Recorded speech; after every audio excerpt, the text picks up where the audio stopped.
Yeah, this is my second tour of the day, so she's heard all my shtick. So, two white lilacs I want to point out. One is right behind me, the other one is right behind it. This is Syringa vulgaris, Frederick Law Olmsted, and I challenge you to find a better white lilac out there. This is a really wonderful cultivar. You can see it has these big, blocky flowers. Once the blooms do go by and we take the dead heads off, it reveals a really nice, deep green foliage that we can enjoy throughout the rest of the season. These super vigorous as far as growth. I put these plants in the ground in 2001. They were about yay big. I put 3 of them together.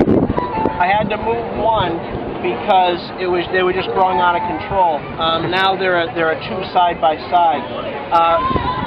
Now becoming it's more readily available in the nursery trade now that we've been promoting it, and now that we're comfortable with promoting it.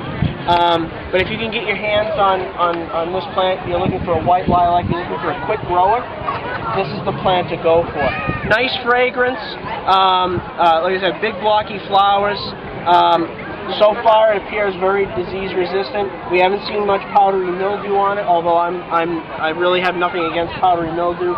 Anybody have any powdery mildew questions while I'm segueing into powdery mildew? Does everybody know what powdery mildew is?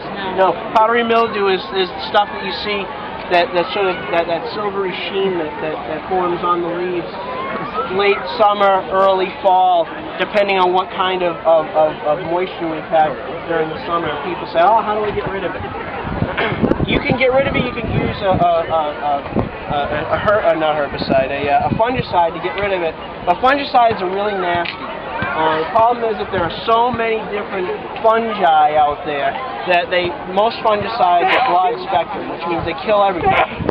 And 99% of the fungi out there are good. We need those fungi. We need that for ecology purposes and good plant health. So when we spray fungicides, we're killing all the good stuff along with the bad stuff. And I would argue that powdery mildew, it's not all that bad. How many of you have Dusty Miller in your gardens? Dusty Miller? Dusty Miller, right? So we buy it's nice silvery. And we buy that because for its silvery, look and texture. Just think of the powdery mildew as summer interest, if you will. A more natural way of maybe controlling your Dusty Miller, controlling your powdery mildew would be at the end of the season when the leaves fall. That has that inoculum on there.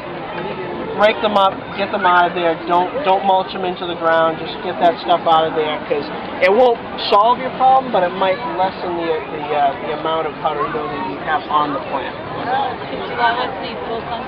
Do lilacs need full sun? That's a really great question. Lilacs don't need full sun unless you want them to bloom.